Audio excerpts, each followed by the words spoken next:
welcome to the Pride Yoga YouTube channel. As you can see, we've got fluffy guest Layla, my doggy, here again. So she's probably going to pop in, running around with things like my slippers and all that kind of stuff. It's winter here in England at the minute and it's freezing, so yeah, we'll see how this goes. Today's video we're going to be talking about downward dog.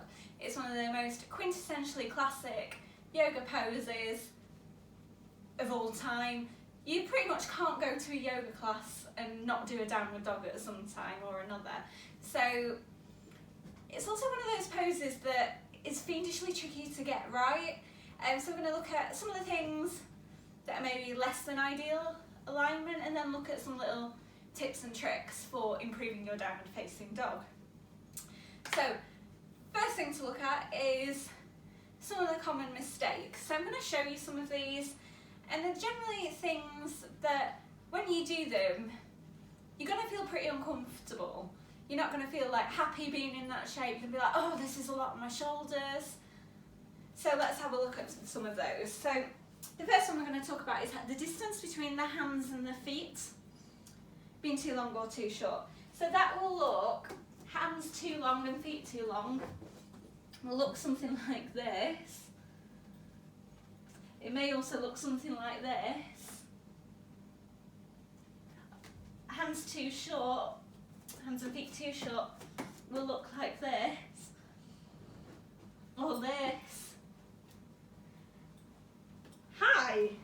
So there's lots of variations for that. So we're going to touch on a few of these things and then we'll kind of circle back round to what a better version is. So the main first thing that you often see is the distance between the hands and the feet being too long or too short. So a great way to start to check if your downward dog is the right length for you. There's no right length in terms of your hands go here on a mat and your feet go there.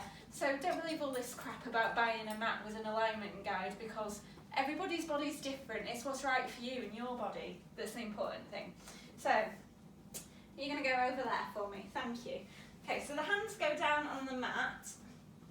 Starting in a tabletop, you want the shoulders over your wrists here and be pushing the hands down. Stepping the right leg back and the left leg back, so you're in a plank. The distance for your downward dog and your plank, the hands and the feet distance, is the same. You just push the hands back and you're in a downward dog. Then you push out the balls of the feet, you rock forwards, plank, and back, and forwards. So that is your number one tip. Do a plank. Even tabletop, step your legs back to plank, because then you know your plank's right as well, which is what we want. And lift your hips high, and that will give you roughly the right distance. Another thing to look for is maybe filming yourself, if you can do, if you're practicing at home, and looking for the line between your wrist, your shoulder, and then up to the hip. So you want a nice line between all of those points.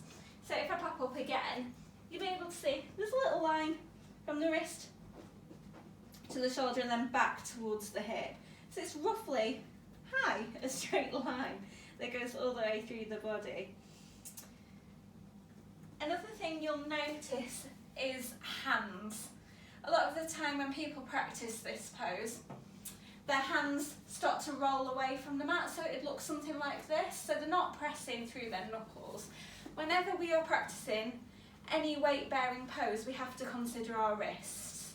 So if we were to look at our wrists and our hands, if our hands are rolling over towards the baby finger side, we're dumping more weight into the wrists. And when you look at the back of your wrist, you'll have more creases in the back of the wrist when you look at it. So to correct this, you want to press down through the first knuckle and push the tops of the hands down. So it's a bit like if you're taking the lid off a jam jar or something like that. You want to press down through those hands and be rotating the hands slightly away from each other, pressing down through the first finger knuckle, baby finger knuckle, and the two heels of the palm bones down here. And it's going to feel like that centre of the palm's lifting away, which is what we want to create to keep our downward dog nice and effective and strong and stable, which is exactly what we need to do, so we don't fall over and we don't hurt our wrists over time. So with this pose, it's never things that you're going want to do the first time. It's probably like the 500th or 600th time you might start to get a problem if you've never been shown how to do it correctly. And it's all about that planting through the hands and anchoring. Another thing that you see quite often is shoulders. So a really common cue with shoulders is to draw the shoulders away from the ears, which isn't necessarily correct, because there's something called our scapula, which is this bit of our back, and our humeral, our arm bone rhythm. So when you take your hands up, the shoulders go up slightly because you can't put your hand, like seriously guys, pause the video and try it or do it with me. You can't put your hands over your head without your shoulders coming up. So they're going to move up a little bit. But what we're looking for is not this sort of sensation. And if you looked at my fingers here, my fingers are rotated towards each other. If you rotate the hands forwards, do you see how much those shoulders drop away? Let me do that again. I'm exaggerating ever so slightly. But if you turn the fingers in, and the fingers tips point towards each other, there's no space for the neck there, and it really jams into your neck. Whereas if you point the fingers forwards, the shoulders relax. They're still lifted because they're going to, because that's what your body's designed to do. But it means your hands are in the right place. So it's pressing through those four corners, and the first finger pointing forwards for most people. A really common cue is the middle finger, but just play around with it yourself. I prefer the first finger, and that's how I cue downward dog in my classes. And then imagining that the biceps, so these bits of your arms, are rolling away from each other. So this bicep is rolling away and towards the right hand side of the room, whoever's on that side of the room, in this case my garden, it's rolling out towards the garden. The left one is rolling to the other side of my living room.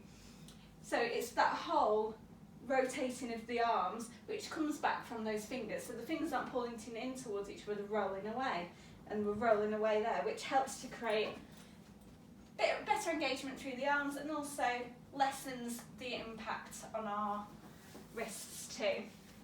So popping back up, having a look at the hands first before you go anywhere, making sure the fingers are spread as wide as they can, all the knuckles are pressing down, rotating the biceps towards each other already here, and push the weight back. So another thing that you often see is maybe the distance is right, but the weight is too far forwards. And then again, if you looked at the wrists, there's a big crease in the back of the wrists. The shoulders are coming towards the wrists rather than being pushed back. The weight distribution between your hands and your feet should be about 50-50, so it should feel really comfortable to stay here. Now, I know you're going to be like, what? So it is a resting pose. Downward dog is a resting pose because we want to get our position to a point where we feel like we're supported through the feet, we're supported through the body, because we're stacking our bones and joints in a way that is most comfortable for us. So having that big stack of all the joints helps us feel stable, and we feel a lot more comfortable staying there. Whereas if you're in a position where your alignment's not great and it's putting too much pressure on the top of your shoulders into your trapeziuses or your wrists because your weight is too far forwards, or your hands and your feet are too far away from each other, or whatever the issue might be, you are not going to feel comfortable there. So we're looking for that thing for you to learn to go, oh, I don't really feel particularly comfortable here, and then check in with those key points. So coming back up into our downward dog, another area a lot of people struggle with is their legs here. Layla, you're being so helpful today. Having the legs straight and the heels down isn't the end goal. So I've had to shorten my dog to get my heels down. The point is being in the right place, and if your heels are away, that's totally fine. Most people's are. And again, it's that line from the fingertips to the shoulders to the tip of the tailbone. If you're finding that the tailbone's not lifted, you want to be a bit like an upside down letter V, and you're feeling a bit more like flat, take a bend into the knees, then push the belly towards the thighs, and then straighten off, and maybe you work with a bit of a bend in the knees, something like this kind of shape. I'm not exactly the best advert for this because I have really quite open hamstrings, but maybe just taking that soft bend into the knees, ever so slightly, is a good position for you to be in. It helps keep that pelvis nice and stacked, and it maybe takes the pressure out and makes this a bit more comfortable. And again, the final thing to talk about is is our feet. So feet, sometimes you can see that the feet are together when you're practicing, or they're really, really wide. They want to be about as wide as your hips. So when you're looking up to your hips, there's a nice straight line down to your feet. So if you stood with your hip bones roughly over your second toe, that's roughly about how wide your feet want to be in your downward dog. So that's a quick way to check in on that. Another rough measure you will hear sometimes is 2 fists between your feet is roughly the width of your hips. Now, I have very small hands, admittedly, but you could see that mine are ever so slightly wider. But it's a rough margin, and then you play around from there. The general rule is wider's better, but you don't want to be like this with your feet. You want to be roughly about hip distance, which is what I said, but you don't want to be this wide, and you don't want to be this wide. You want to be somewhere in the middle, somewhere that's sensible and that feels comfortable for you. And the other thing we look to do is rotating the thighs toward, like, away from each other, so it's a bit of a rotation this way while we're up, which gives us a bit more space through the base of the spine and our bum here as well. So there are a few little tips on downward facing dog.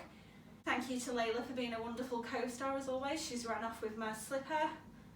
Brilliant, I need to go and retrieve that.